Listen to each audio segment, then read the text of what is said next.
গণতন্ত্রে কতগুলো ইনসেন্টিভ থাকে, সেটা হচ্ছে ঘোষণা করে দিই প্রচুর খরচা করি, তারপর যা হবে হবে।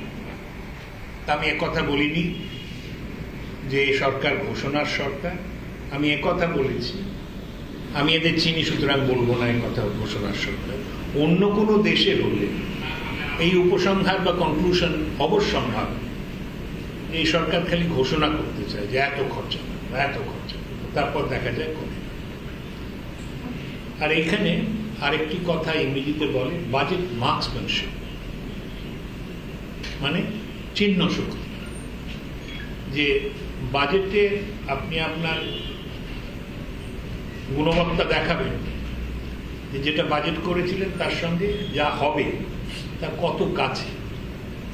কোনো বছর বাজেটটা বেশি হবে অ্যাকচুয়ালের থেকে, কোনো বছর কম হবে। প্রত্যেক বছর যদি দেখি কম, তাহলে একটু সন্দেহের কারণ। তৃতীয় হচ্ছে অনেক জনকল্যাণমূলক প্রকল্প পশ্চিমবঙ্গ সরকার এনেছে। আমি তো গুনে দেখলাম 47টা গুনতে পেরেছি, আরো আছে। তার মধ্যে বোধহয় শ্রী দিয়ে অন্তত 8টি, কন্যাশ্রী, রূপশ্রী, যুবশ্রী, শিক্ষাশ্রী, ঐক্যশ্রী, সবুজশ্রী, নিজশ্রী, কর্মশ্রী। 6টি সাথী আছে, স্বাস্থ্যসাথী, খাদ্যসাথী, সবুজ সাথী, শিশু সাথী, পথসাথী, শিল্পসাথী। ধারা দিয়ে অন্তত 5টি, গতিধারা, জলধারা, আনন্দধারা, প্রাণধারা ও মুক্তিধারা। 2জন বন্ধু আছে, কৃষক বন্ধু, সেচ বন্ধু। স্নেহের সাথে আছে 3টি, স্নেহালয়, স্নেহের পরশ, মধুর স্নেহ। তাছাড়া আরো পেয়েছি 17টা, যেমন নিজ গৃহ, নিজ ভূমি, আকাঙ্ক্ষা, আমার ফসল, আমার গোলা। আর রয়েছে জয় বাংলা, জয় জোহার, তপশিলি বন্ধু, বাংলা আবাস, নির্মল বাংলা।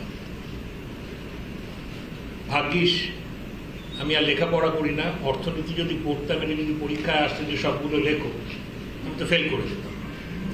তা আমি ওদের অভিনন্দন জানিয়েছি যে রাজনৈতিক নেতারা এবং প্রশাসন এতগুলো প্রকল্প নিয়ে এগিয়ে চলেছে। তাদের শক্তি একটা অদ্ভুত শক্তি, দৈবী শক্তি, এতগুলো প্রকল্প চালানো। তো এই প্রকল্পগুলির কিছু কিছু সেন্ট্রালি স্পন্সর। আপনারা জানেন সেন্ট্রালি স্পন্সর স্কিমস আছে, এটা খুব বিতর্ক ব্যাপার। সেন্ট্রালি স্পন্সর স্কিমস সংবিধান অনুযায়ী কিছু আছে ইউনিয়ন লিস্ট, যেটা কেন্দ্র সরকারের করার কথা, কিছু আছে স্টেট লিস্ট, যেটা রাজ্য সরকারের করার কথা, কিছু আছে কনকারেন্ট লিস্ট, যেটা দুটোই করতে পারে।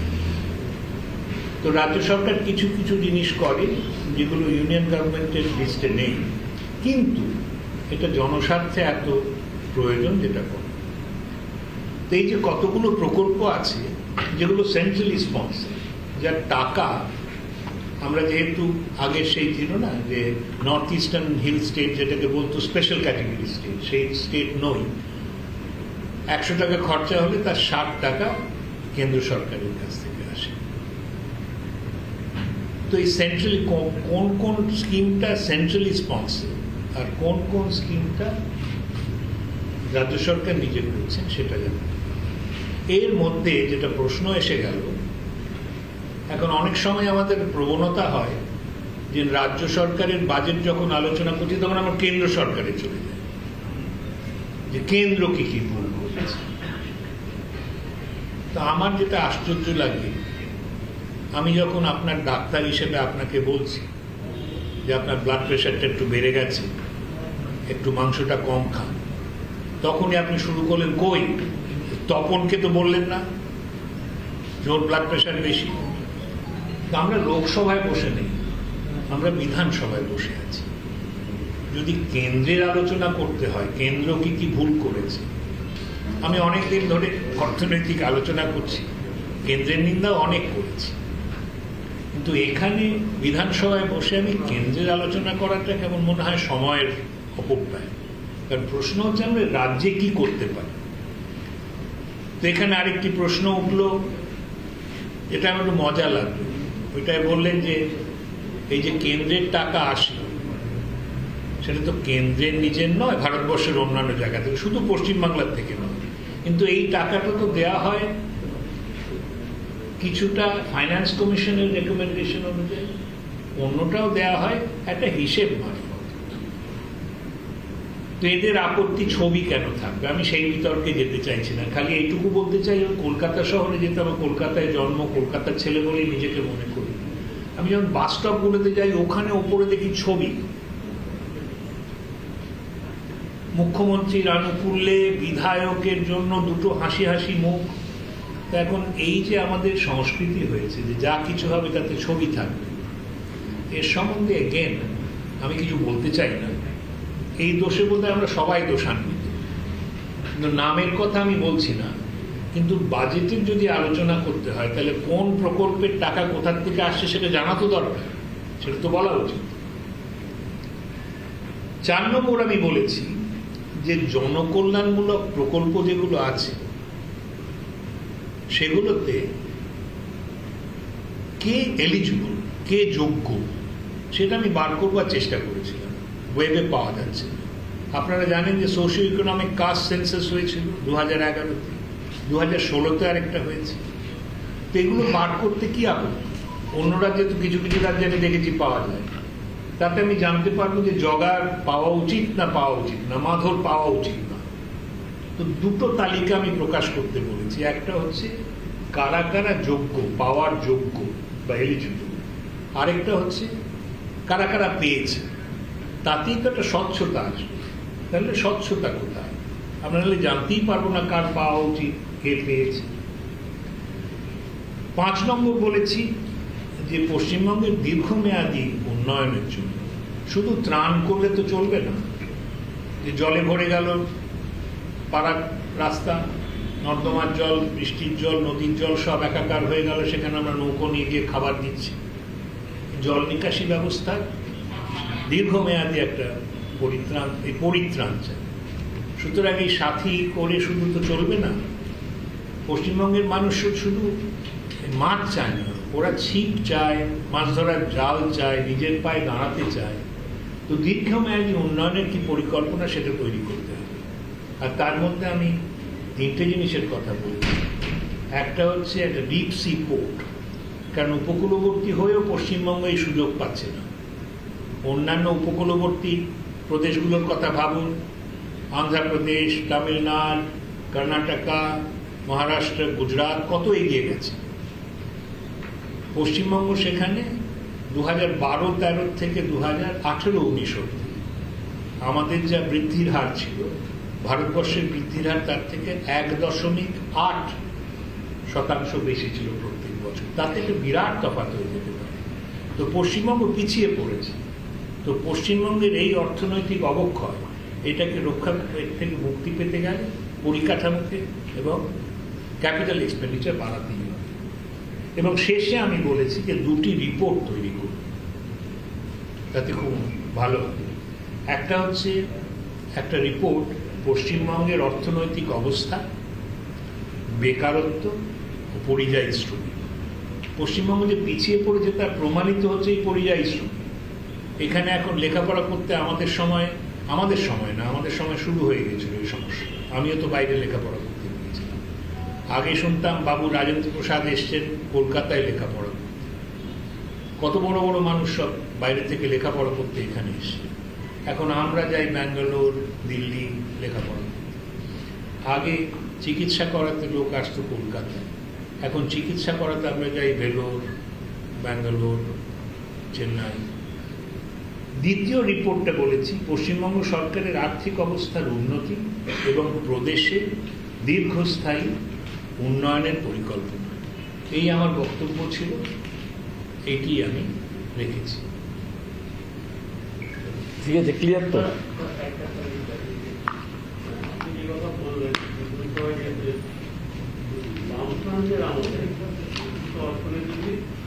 তিনি ছিলেন অর্থমন্ত্রী অতুলদার মুখোপাধ্যায়, তিনি বাজেট পেশ করতেন সাধারণত ঘাটতিপূর্ণ বাজেট।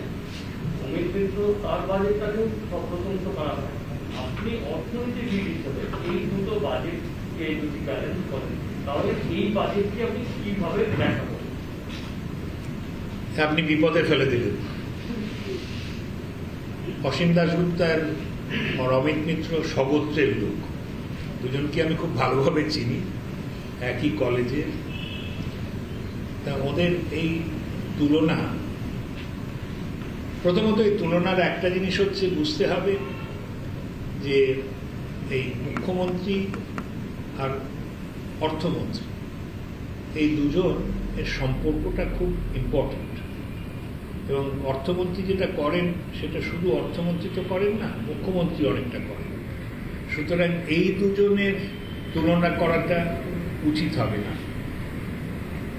তবে আমি বাম সরকার আর তৃণমূল সরকারের মধ্যে বলবো যে বাম সরকারে যা হয়েছিল তার থেকে তৃণমূল সরকার হয়তো একটু উন্নতি হয়েছে, এ কথা বলতে আমি বাধ্য।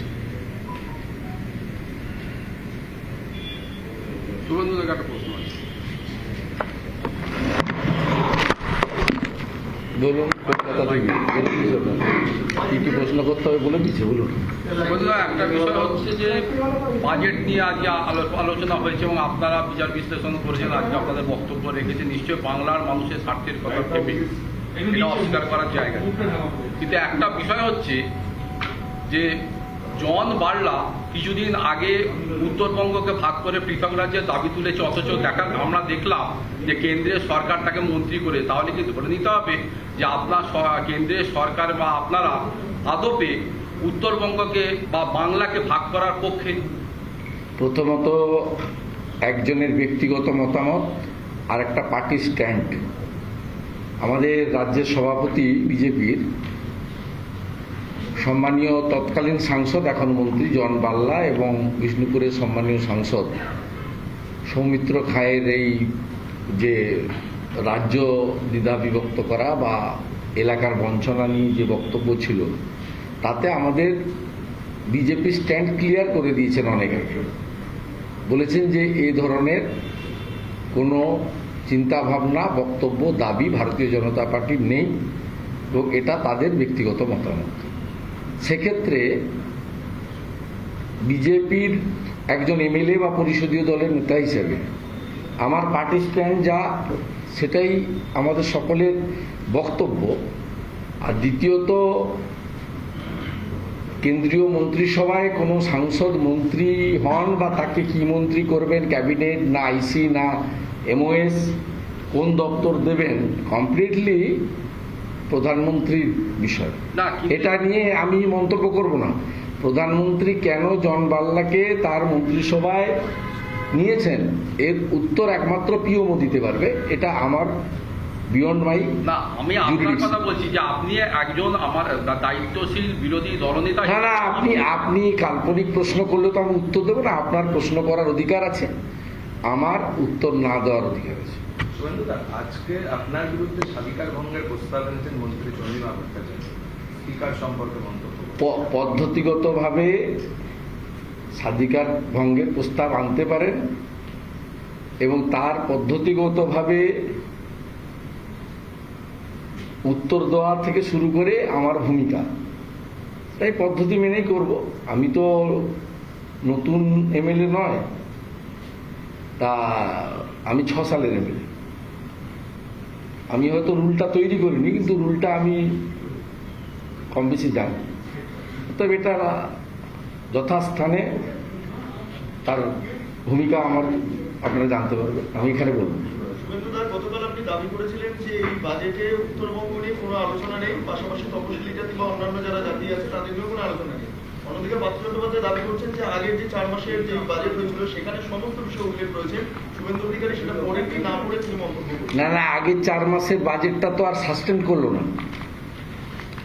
আগের 4 মাসের বাজেটটা তো 4 মাসের জন্য, অর্থাৎ সেই বাজেটটা তো বাতিল। সেটা তো 4 মাসে তার কাজ, জুলাই মাসের 31 তারিখে শেষ। এবারে এটা যেটা পাস মানে ওনারা করলেন, এটা 8 মাসে। উনার ওই কথাগুলো তো এখানে রিপিট করা উচিত ছিল। যেমন কৃষক বন্ধু, তাতেও ছিল, এখনো আছে। যেমন দুয়ারে সরকার, স্বাস্থ্য সাথী, ওটাতে ছিল, এটাতেও আছে। যাতে লক্ষ্মীর ভান্ডার, ওটাতে ছিল, এটাতেও আছে। কিন্তু যেগুলো নেই সেটা ধরে নিতে হবে আগামী 8 মাস সেই কাজগুলো সরকার করবে না। তাতে জঙ্গলমহল নেই, তাতে তফসিলি জাতি নেই, তাতে তফসিলি জনজাতি নেই, তাতে মতুয়া বোর্ড নেই, তাতে কুর্মি বোর্ড নেই, তাতে পাহাড়ের 15টা লেপচা বোর্ড থেকে ভুটিয়া বোর্ড থেকে নেই, তাতে উত্তরবঙ্গ নেই, তাতে অনেক কিছুই নাই নাই নাই, একলব্য বিদ্যালয় নাই, অনেক কিছুই নেই। তখন ভোট ছিল তাই ছিল, এখন আগামী 8 মাস কোনো ভোট নেই তাই এগুলো নেই। অর্থাৎ পার্থবাবু বয়সে আমার থেকে সিনিয়র, পার্থবাবু যে বক্তব্য রেখেছেন এই বক্তব্যের সঙ্গে বাস্তবের কোনো সম্পর্ক নেই। কারণ ওই 4 মাসের রিপিটগুলো 8 মাসে থাকতো। 4 মাসের কাজটা 31শে জুলাই শেষ হবে। আমি আশা করেছিলাম এই রিপ্লাইতে ইনকর্পোরেট করে দেবে অভিযোগগুলো। ওই কারণে আমি অপোজিশন লিডার তুলেছিলাম, যাতে সংবাদ মাধ্যমের কাছ থেকে উনি জানার পরে ডক্টর অমিত মিত্র বা ওনারা তো কার্যত ল্যাম্প পোস্ট, অরিজিনাল পোস্টের সঙ্গে কথা বলে ইনকর্পোরেট করবেন, তো সেটা করেননি। 8 মাসে এগুলো হবে। যা যা এই বাজেটে নেই 8 মাসে, তো সে প্রভিশন নেই, এগুলো নেই বলে বলেছি।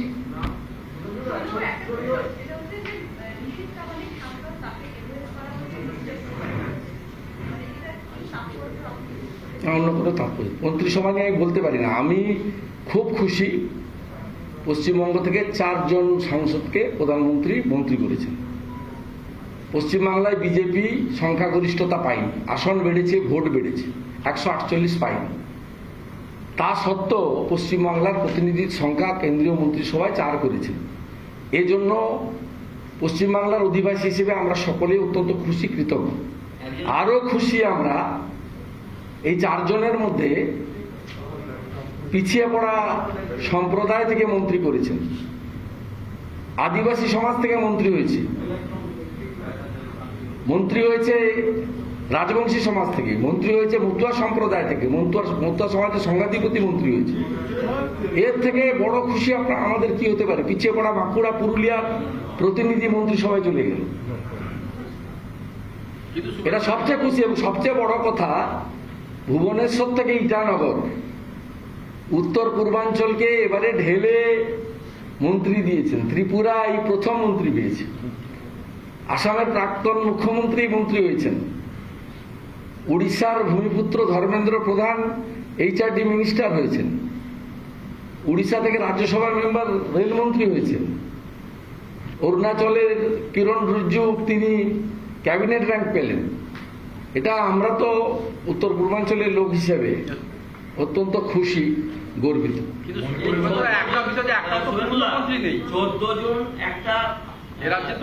আপনাদের শেষই হবে না। একটা প্রদেশ থেকে জিতেছেন, সেখানে 14 জন এমপি, তার মধ্যে 2 জন পূর্ণমন্ত্রী রয়েছেন। পশ্চিমবাংলা থেকে আপনাদের 18 জন জিতেছেন, 4টে প্রতিমন্ত্রী হয়েছে। পূর্ণমন্ত্রী না না, আপনাদের এটা আবারও বলছি, প্রতিমন্ত্রী, স্বাধীন ভারপ্রাপ্ত রাষ্ট্রমন্ত্রী আর পূর্ণমন্ত্রী এবং তাদের দপ্তর, এটা নিয়ে শুভেন্দু অধিকারী কোনো মন্তব্য করা উচিত নয়। এটা কমপ্লিটলি প্রাইম মিনিস্টারের কাজ দেশের ক্ষেত্রে, আর রাজ্যের ক্ষেত্রে মুখ্যমন্ত্রীর কাজ। এটা নিয়ে আলাদা কমেন্ট করা উচিত নয়। কিন্তু একটা অভিজ্ঞতা আমার বাস্তব জীবনে বলিনি, আমিও 2009 থেকে UPA 2 MP ছিলাম। UPA 2-তে পশ্চিমবঙ্গ থেকে 5 জন MOS ছিল, তারা ছিল কার্যত ব্রিফলেস লয়ারদের মতো, কোনো ফাইল পেত না। কিন্তু এখানে ভারতীয় জনতা পার্টির আমার অভিজ্ঞতা বলছে, MOSদেরকে তারা কাজ দেন, দায়িত্ব বুঝিয়ে দেন, কাজ করার সুযোগ দেন। আমাকে দেবশ্রী চৌধুরী, বাবুল সুপ্রিয় একাধিকবার বলেছে যে আমাদের অনেক কাজ, অনেক দায়িত্ব। অর্থাৎ সেক্ষেত্রে মাননীয় প্রধানমন্ত্রীর নীতিটাই হচ্ছে স্বামী বিবেকানন্দের বক্তব্য, আমরা। আর কংগ্রেস বা তৃণমূল কংগ্রেসের নীতি হচ্ছে আমি আমি আমি, একজনের জনপদ আর একজনের কালীঘাট। অভিযোগ করেন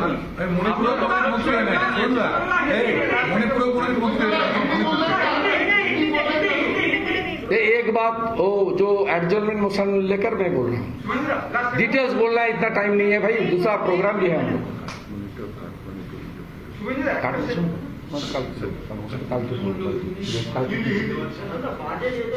देखिए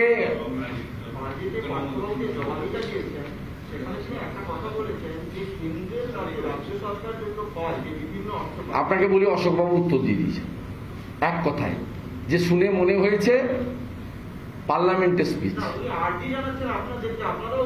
না, আমরা বরাবর বলি, আমি যে ডক্টর হর্ষবর্ধনের সঙ্গে মিট করেছিলাম তাতে যেমন ভুয়া ভ্যাকসিন কাণ্ড এবং কোউইনের বদলে বেনভ্যাক্সের বিরুদ্ধে বলেছিলাম যে নিজেরা পোর্টাল করে দিয়েছে পশ্চিমবঙ্গ সরকার, এই বেনভ্যাক্সে যারা রেজিস্ট্রেশন করেছেন পাসপোর্ট পাবেন না, কোনো দেশে ছাড়পত্র নেই কোউইন ছাড়া। তা আমি আপনাদের জন্যই বলেছিলাম, সাথে সাথে এই কথাও ডক্টর হর্ষবর্ধনকে বলেছিলাম যে আপনারা পশ্চিমবঙ্গ। ছবি দেখতে পাচ্ছেন নিশীথ প্রামাণিক শপথ গ্রহণের পরদিনই তিনি দায়িত্ব নিলেন তার মন্ত্রকে গিয়ে, দেখতে পাচ্ছেন সেই ছবি। নিশীথ প্রামাণিক তার দায়িত্ব বুঝে নিচ্ছেন, আজ সেই ছবি সরাসরি দেখতে পাচ্ছেন রিপাবলিক বাংলায়।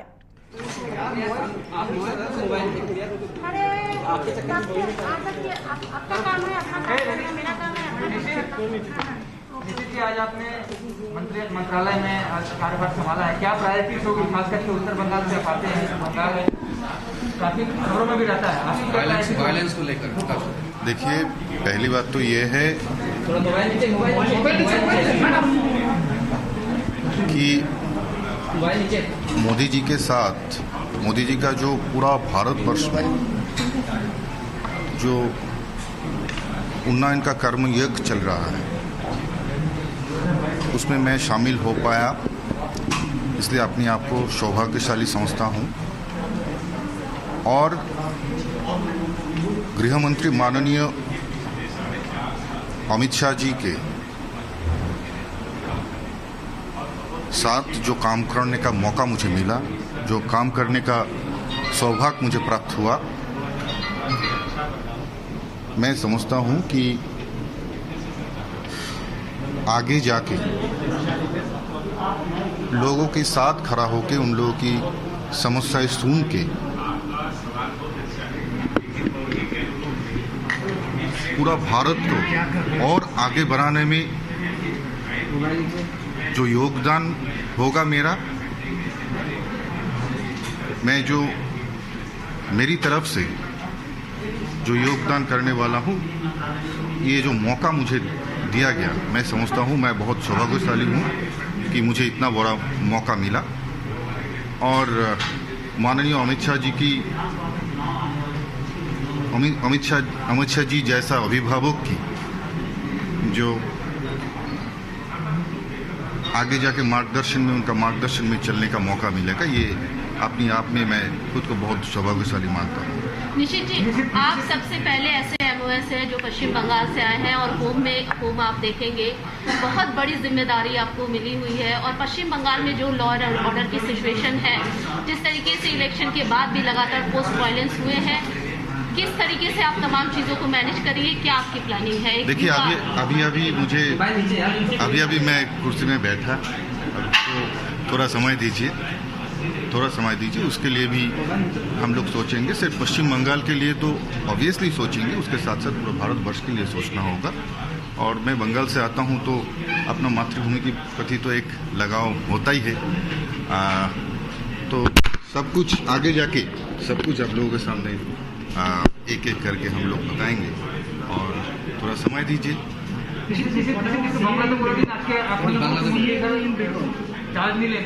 নমস্কার, আজকের জন্য এতটুকুই।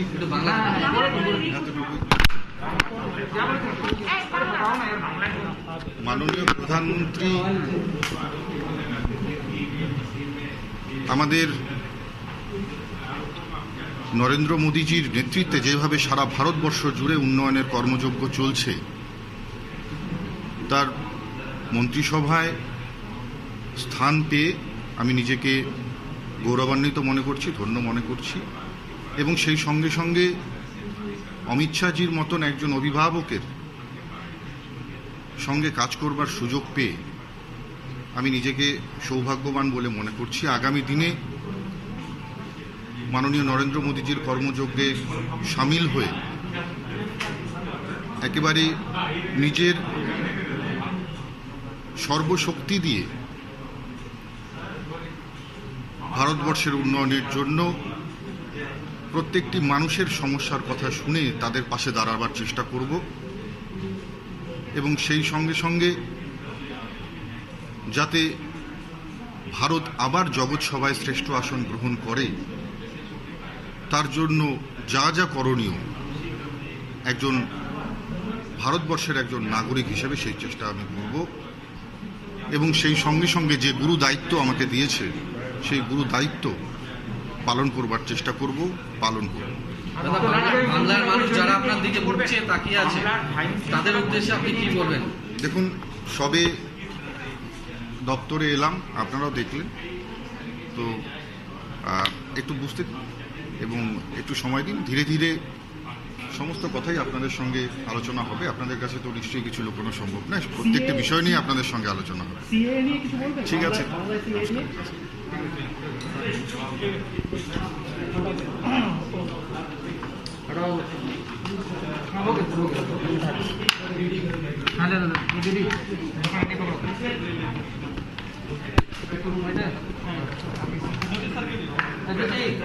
हाँ